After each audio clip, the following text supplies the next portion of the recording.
We begin in the Cascade Mountains in Washington on February 23, 1994, the day after a large storm swept through the area.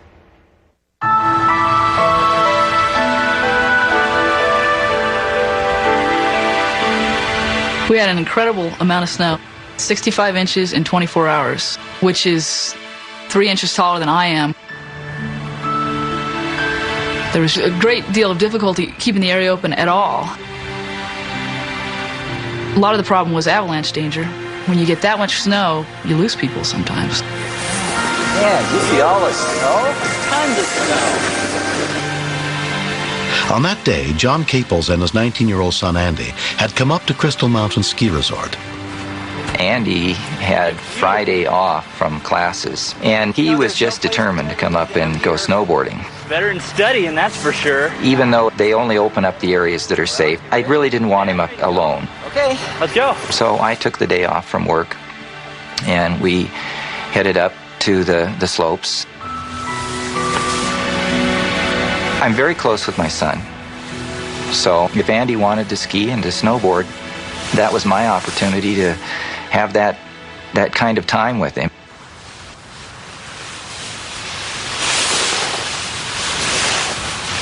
Andy is pretty aggressive all the time.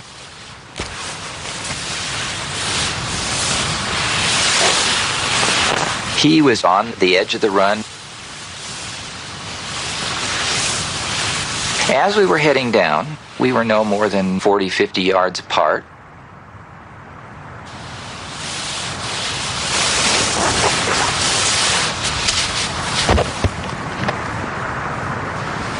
I saw him one moment, and in the next moment, Andy disappeared.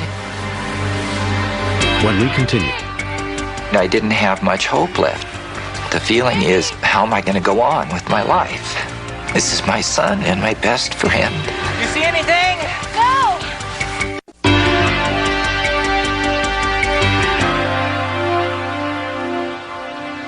John Caples had been snowboarding behind his son Andy. When he came around a corner, Andy was gone. Andy?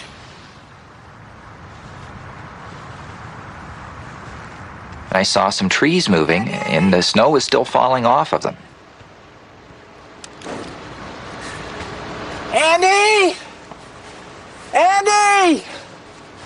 I knew that if he was all right, he would answer me. I got this awful feeling in the pit of my stomach that something was very wrong and that I needed to get help. 19-year-old Kim Hoffman happened to be skiing by. My son snowboarded off The man said he couldn't find his son. Get ski patrol. Are you sure that he went in here? I figured that it would be really dangerous if he got caught back there because of the amount of powder that we have had. He would be buried. Well, I'm an EMT. Let me stay and help you. So, since I'm an EMT and a firefighter, I told him that I would stay and help him. Stop! Stop! Can you go and get ski patrol? And I asked another passing by skier to go and get ski patrol.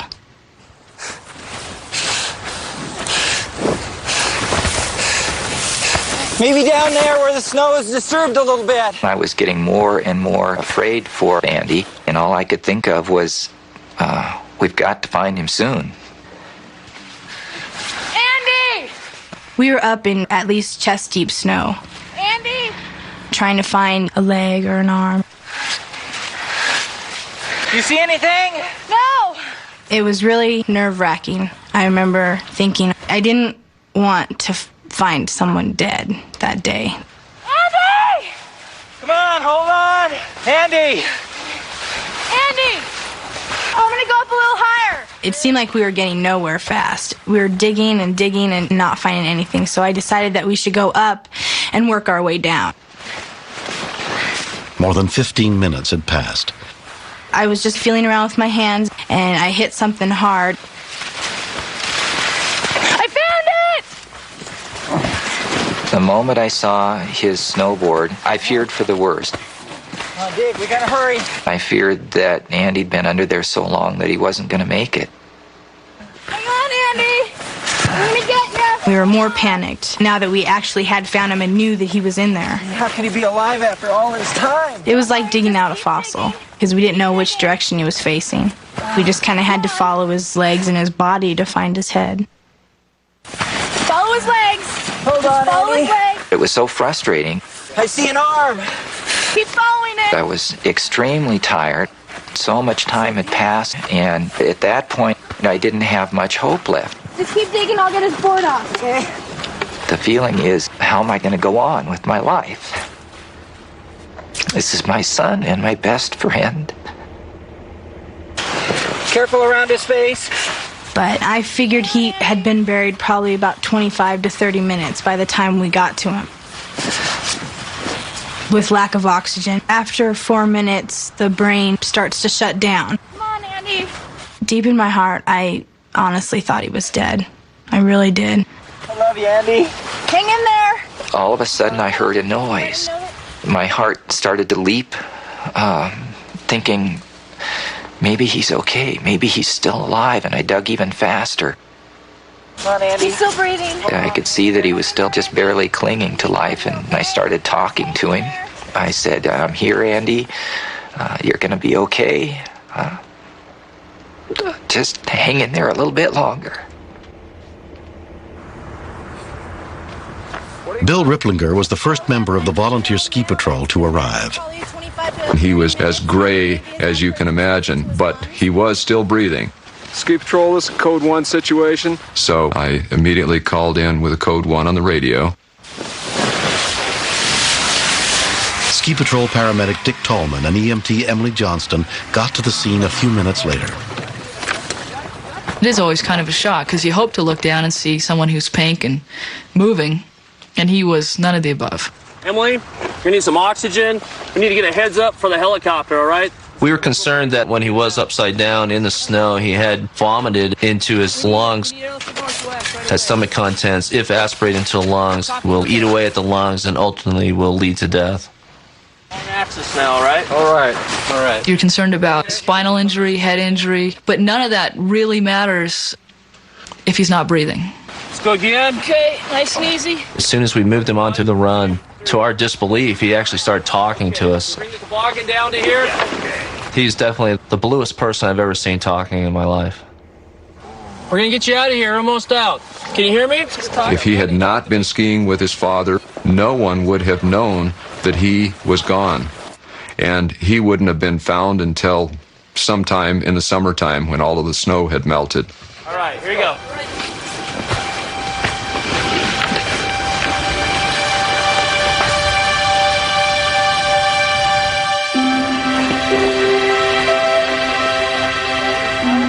Andy was hospitalized for hypothermia and pneumonia, but has completely recovered from the incident. I was really amazed by the battle that my dad waged to find me and dig me out. And it's a great deal. I felt a lot of love between us.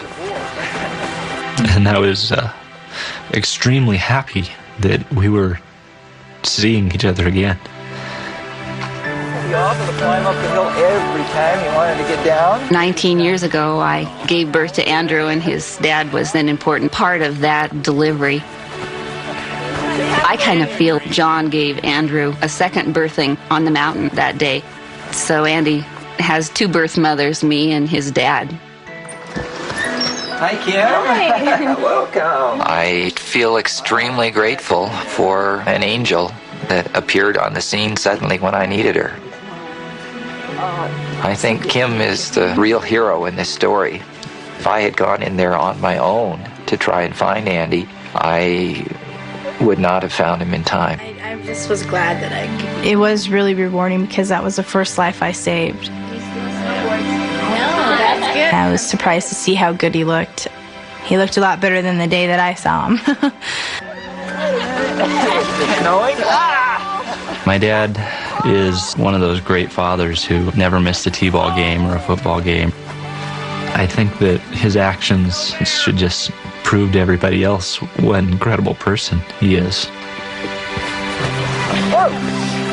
Every moment I have with my son is bonus time. And I look at him and think, man, I'm glad you're here. I'm really glad you're here. Next. A zookeeper's job entails a great deal of risk. Small human oversights can have catastrophic effects.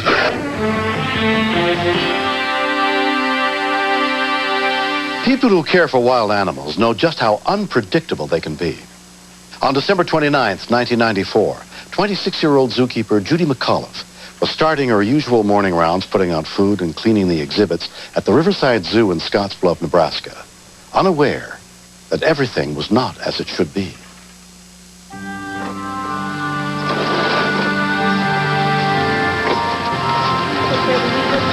The director at the zoo is Paul Price.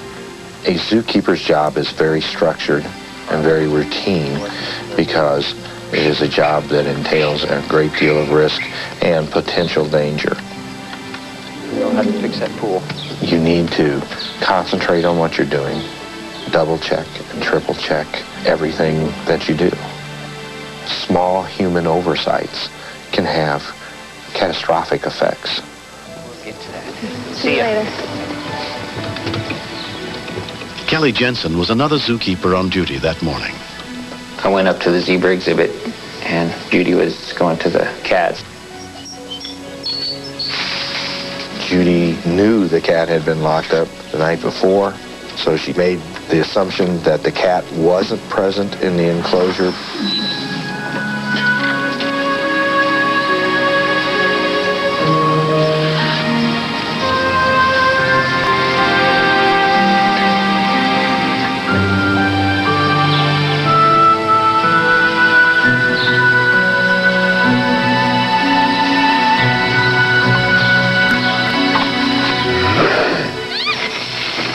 I just heard the short, startled scream.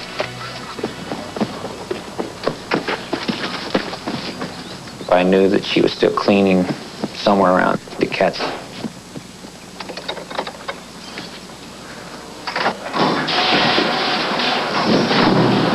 I ran through the cat building, opened the door there, and then I saw Judy.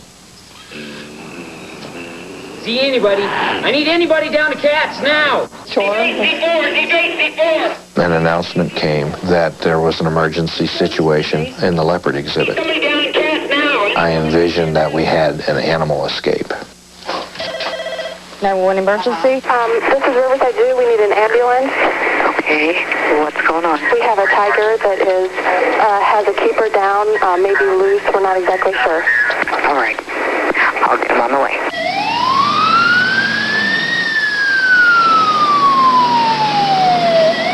Come on, Jess. Come here. Come here. Come on. She wasn't moving. Come on. I tried to get the cat to come at me. Come on. Just get him as far away from her Come on, Jess. as possible. Come here. He just looked at me. Come on. Come on, Jess. Come on. Kelly? Got Chaz in with Judy. Lock the door. Lock the door. Okay, let's get that cat off. I had Bob secure the area, and then together we both screamed at him. Yeah, get off there, cat. Get off there. The biggest concern I had was that the cat would attack her again. Judy, can you hear me? Judy! Can you hear me, Judy? Get off her, cat. I was still banging on this drain pipe, and Bob was hitting the fence, and he finally backed off from her. Come on, there, cat. Come on, Chaz. Judy, Come on. Can you hear me? Come on. Judy. Judy. Judy's down. Leopards usually inflict a single bite to the throat and crush the trachea and kill by suffocation. Got it. Right now. Move it. Kelly, I need something. I knew that she was, if not dead, she was gravely injured, and that we needed to get her out immediately. Give me a shovel. Okay. Anything. Give me something. Let's go. Let's move it right now. Let's go. He brought back a Rubbermaid trash can lid and a squeegee. Where's the shovel? She's got the shovel inside with her. Well, keep the squeegee. I can't do anything with that. Okay, now you're going to follow me. Stay with me now. Okay. When a leopard becomes possessive, you can't take anything away from them that they don't want to let go of. Now, stay close. We were afraid that he was going to challenge us for Judy, which was his prey. Close. And if the cat comes at me, close the gate and wait for the rifle. Okay. Easy. Easy, Chaz. Steady. Easy, Chaz. Easy.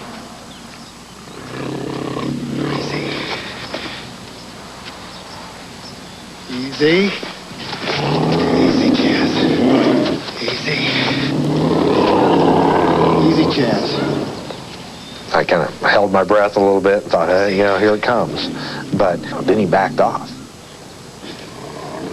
Easy, easy, easy, easy, easy, easy, calf.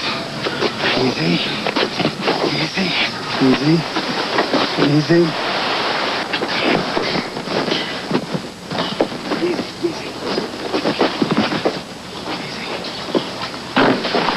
Once we got her out, I turned back around and looked at her. And I thought, she's dead. The zoo veterinarian came to help, along with curator Caroline Meek. You're gonna be okay, Judy. When he pulled her out, Judy just looked ghastly. Her color was like concrete.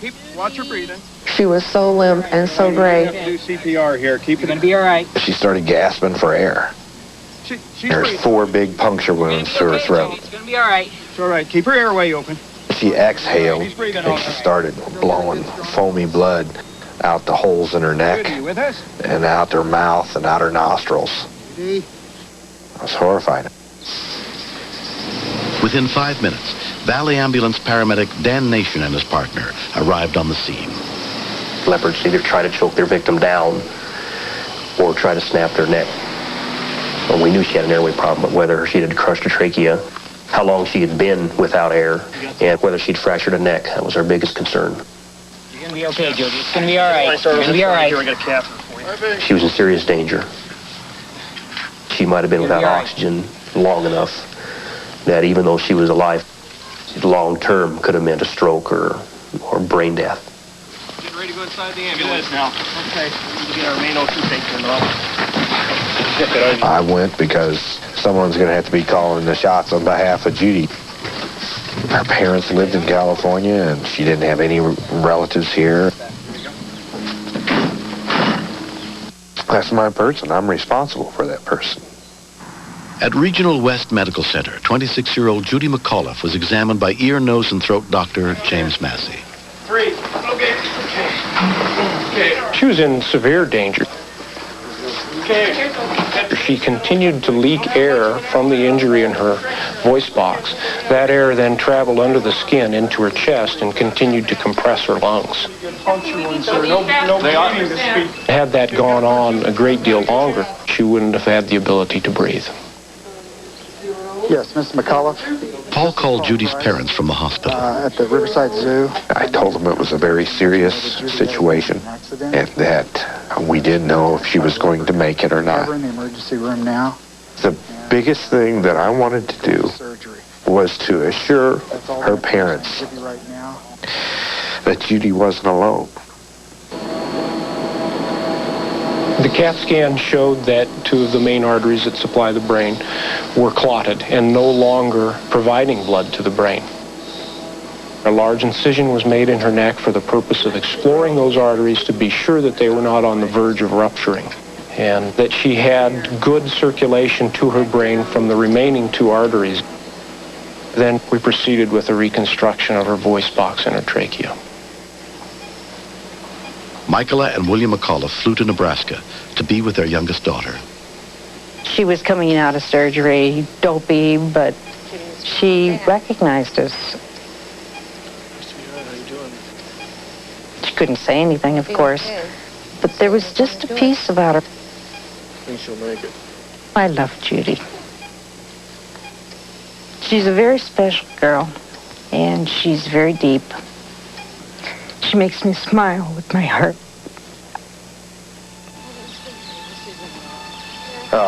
Ted McGoldridge, that is the director at the Santa Barbara Zoo, him and I went to rock school together. Judy's recovery has been remarkably quick. The improvement was amazing, as you can see it by the hour. But I never expected her to be back to work in 2 weeks. Gonna be a real true zookeeper. Blessing is that she doesn't remember anything. Doesn't think a thing of it. Well, those things happen, I think, is her attitude. She'll just be a little more careful next time.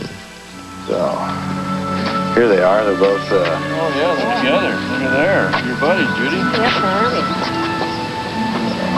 Pretty kitty. I think I was in a hurry, and I got careless, and I assumed the cat was not in there. him and her this close together. I don't have any emotional hang-ups about it, but I am a whole lot more careful than I used to be. I believe I said that very same thing. Is that what you said? An exact quote. When a person goes through something like this, either they decide zookeeping's not for me, or they're the best employee that you're ever going to have. You would choose not to season your zookeepers in this manner, but when this does happen, you thank God for every day that you're alive, because you're lucky to be here. Growling just enough to say, hey, what's going on? The doctors were very skillful. The firemen and the paramedics were wonderful, but the zoo director that pulled her out has to be the hero. I feel that he's saved her life. You like these icky things? Yummy, that's good stuff, huh? What's that? Well, I really enjoy the chimpanzees. I've been working with them for almost 4 years now, and I think of them as hairy people. That's a good boy. I love being a zookeeper. I couldn't be anything else. Oh, there's my boy, yeah. That's good.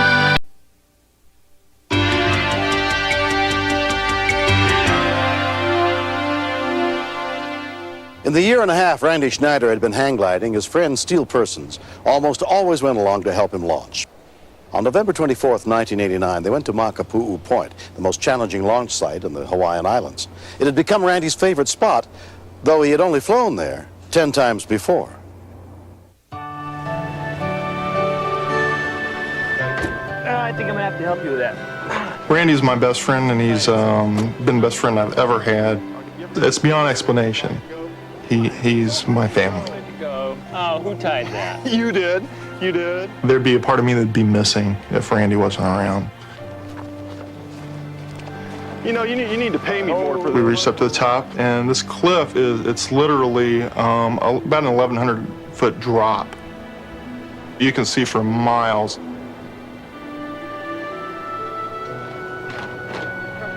Dan Utinsky, a hang gliding instructor and pilot, was also getting ready to launch. Makapu'u requires enhanced flying skills because the landing field is so small and has obstructions in it. The first time I'd flown there, I'd been flying for 13 years, and it took a little bit to convince myself I was going to fly off of that box. It's quite intimidating.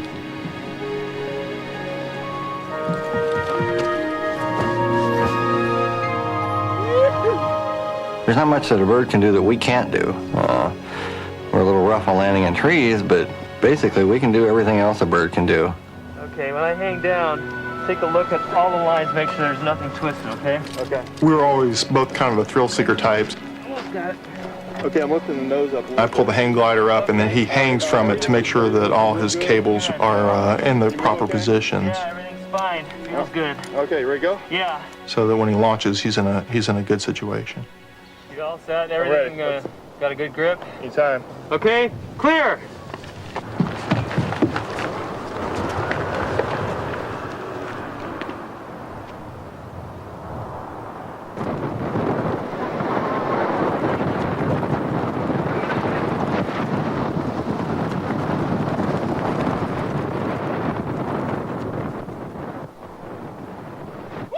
Way to go, Randy! I love to go up there and watch Randy. I'll meet you at the bottom! It is a very dangerous sport, and it's not something that, personally, I'd feel comfortable with. I pay attention to people who are in the air who I know have a low amount of air time. One of the pilots had only 10 flights off of Makapu'u, and he was flying a rainbow-colored glider. His flight techniques looked solid. He looked like a good pilot. He was doing quite well.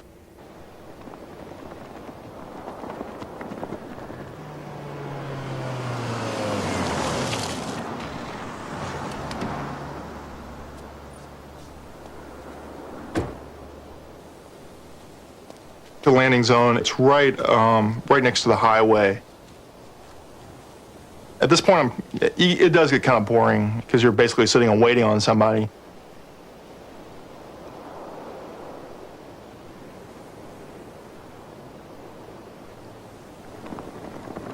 I was watching a rainbow-colored glider preparing to come into land, and everything looked normal, everything looked calm.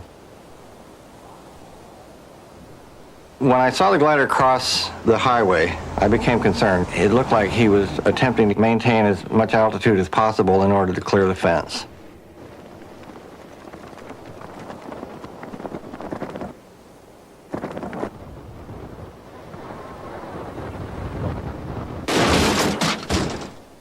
Randy!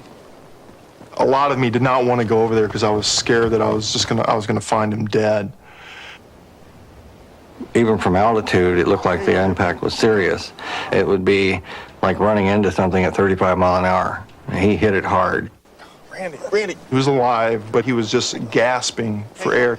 I told him, I'll be right back. I got to get some help. My friend's really been hurt. Call 911. The pilot was still in the glider, still harnessed up. And he hit the guardrail at high speed with his body, and he actually caught one of the sharp cornered edges at least once. He looked real bad. I was surprised he was still alive. Get the glider off of him. Can I help? Yeah, let me get. After we unhooked Randy from the glider, he seemed to be able to breathe a little easier. And it was at that point that I noticed the blood. It was coming from under the harness, but I didn't want to remove the harness because I was really afraid he was going to bleed to death right there on the spot. I felt completely helpless. There was nothing I could do. How are you feeling with the glider off? You all right? I haven't seen a lot of trauma in Vietnam. He was as bad as anybody I've seen. Most of them didn't make it, and I really didn't think he'd make it. Helps on the way, buddy. Helps on the way. Okay, how's your legs feel now? Try not to move her now. They're coming. I'll be just a minute, buddy. What happened here? The first rescue units arrived within 3 minutes, including Waimanalo ambulance paramedic Joe Respicio. When I took the harness off, I wasn't expected to be petrified. The injury was massive. I did not know exactly how much penetration that post went into his chest, whether it penetrated his sternum, his heart, or his lungs. My major concern was to get him to the hospital. 32-year-old Randy Schneider was taken to Castle Medical Center, where he was examined by emergency physician Sharon Laurie. We were really behind the 8 ball on this patient. His blood pressure was dropping quickly. At that time, I was very concerned that he was going to die. He cares about you. You have the best times in your life together. And if Randy had died, I would have lost the only true friend I've ever had. Over the next few days, Randy had 2 surgeries to repair the massive chest wound and rebuild his right shoulder. Laura, I'd like you to meet Randy. Laura Painter was a nurse at Castle Medical Center. I worked evenings, and the CCU nurses told me about a hang gliding pilot that was their patient. And the other nurses I work with assigned him to me, and they made me take care of him. So how are you feeling? That was all their plan. Everybody else was conspiring, and everybody kind of knew he was going to ask me out. And at the end of the week, he did. It all worked out. We seemed to get along great. I felt like I could completely be myself. And 9 months after my crash, we got married. Randy is an extremely lucky person. He had a horrible accident. He came as close to death as anybody I've seen. And he got away with a gorgeous woman for a wife. Who can knock that?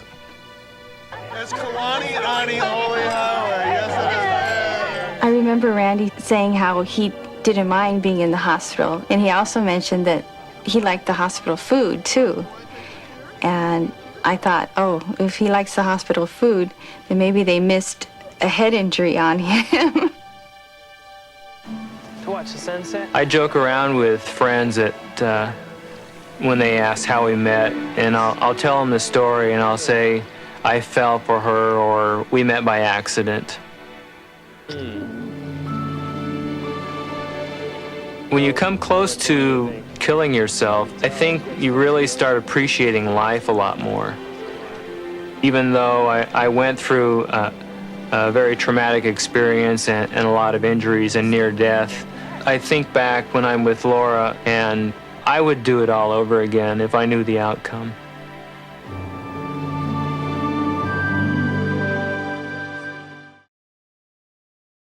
I thought I just want to hold him and sit here and cry with him. When the federal building in Oklahoma City was bombed on April 19, 1995, a group of EMTs and paramedics from the AMR Emergency Medical Services Authority were among the first rescue workers on the scene. For many of them, just doing their jobs that day was emotionally devastating. This story is not a recreation. It's a look at the question, who rescues the rescuers?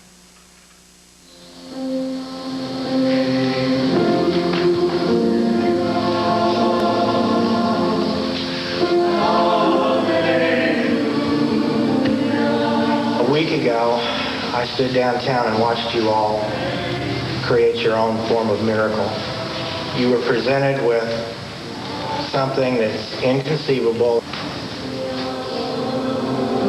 There are images that all of us carry with us of this tragedy that have been burned into our conscious and our unconscious minds. They're images that we would like to forget that come floating back. We've had an explosion downtown.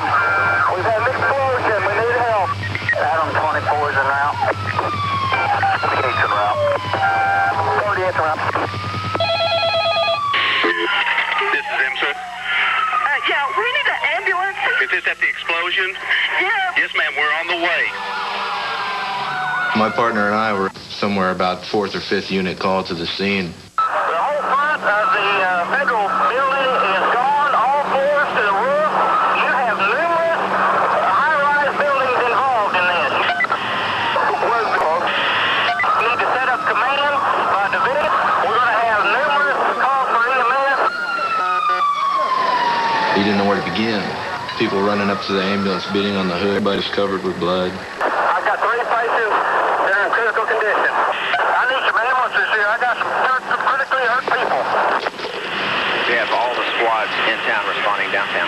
I just remember bandaging people. I turned around, there was always someone there. Damn it! You got 3 people holding back in stages. Do you need them to do anything? Our first patient had a perforated esophagus. Was breathing through the side of her neck.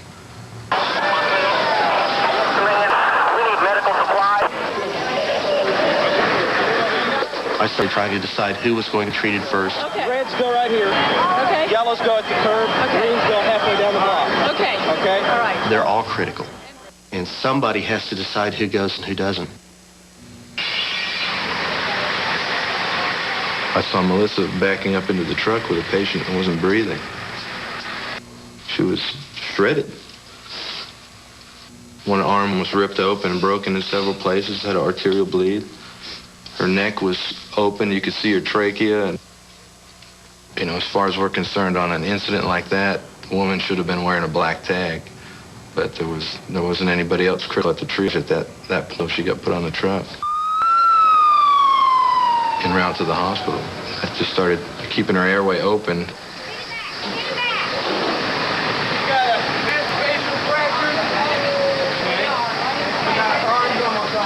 We just absolutely knew that the injuries that she sustained were incompatible.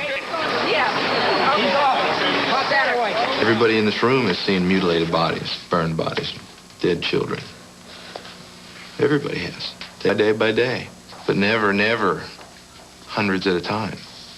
When all you're doing is, do they have a radial pulse? Do they have an airway? Let's drive. Let's go. It was such a useless feeling. Nothing has quite happened like this. Struggling to deal with their own haunting memories of the tragedy, rescue workers attend a stress debriefing session conducted by EMS chaplain Mike McElroy. Talking about it is one step towards healing. You have to let it out. Or the fears, the anxieties, just be inside them. And it would be doing physical and mental harm to them. That's my first day out, and someone that worked in the building came down and said that there was a preschool on the 2nd floor. Send me about 3 more companies. They reported about 20 kids trapped over here in this building.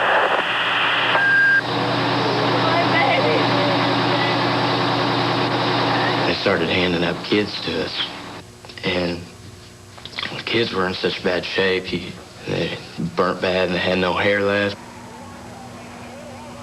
That photo that everybody's seen of the firefighter holding the baby, 15 seconds later, that baby was handed to me. And the hardest thing I ever did was not being able to do anything for her. Didn't you get the 2 kids? Well, we're just pulling out down here. Policeman brought out a kid and it just looked so lifeless.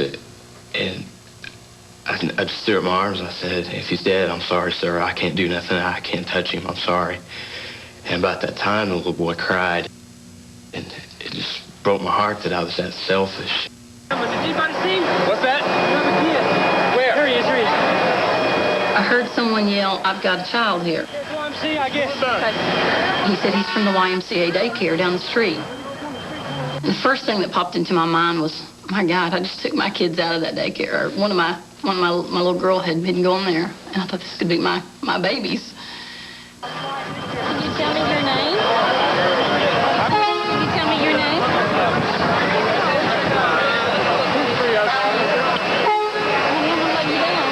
He was so scared. I tried to lay him down on the backboard.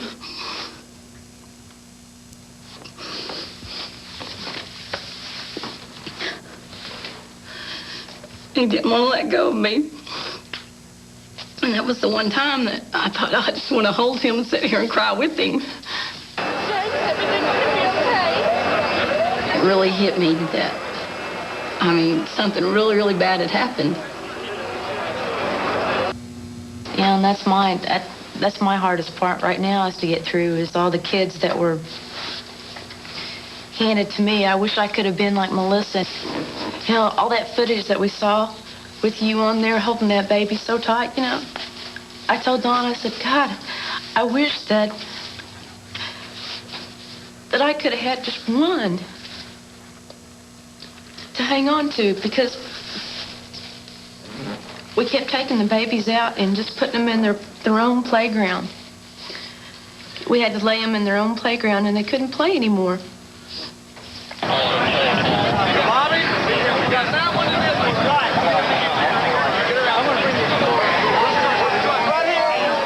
We took a breath. We said, okay, there's no more patients right now. We're ready for that second wave. And that's when we really realized, looking back at that building, if they're not already out here with us, they're not coming out.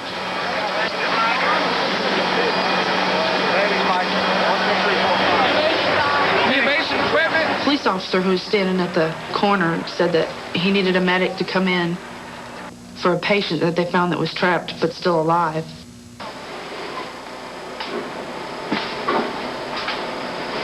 She was completely covered. There was just a hole probably about this big that you could talk to her through. You couldn't see her.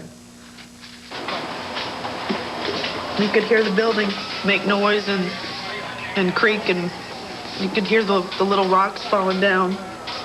I've never been so scared on a call in my life. I honestly thought I was going to die in there. And I remember looking at the fireman and telling him, if I die, just tell my parents I loved them. Water department, we need the water department shut off. We've got high water rising quickly in the basement. We've got several people trapped. Come on out. Get out of there. Let's go. Get out. About that time, one of the fire chiefs came back in and said, we've got to get out. There's another bomb.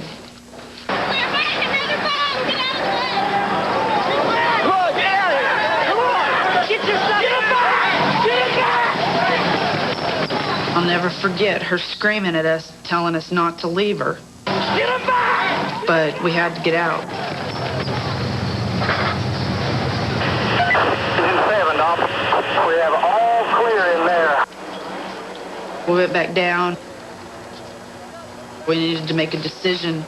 Her right leg was underneath a bunch of concrete. And then the surgeon went down with just a scalpel and a saw. And I talked to her the other day on the phone,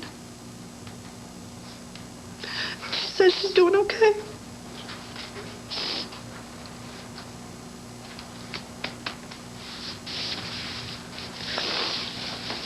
I felt so emptied at the end of the day. But I tell you what, you know, I learned that woman that Melissa put on the truck that wasn't breathing, she had made it. Roya Sims, the woman paramedic Bill Lindsay rushed to the hospital, had been working in a nearby building when the bomb exploded. 10 days have passed, and she is expected to recover. We tried to encourage people to find a patient and go visit them, to come just to some kind of peace about it. For me, it wasn't a really big problem, and I really thought I had a handle on it. But when I saw the picture of her and her husband, I erupted in tears. That was all I could do. That was all I could do.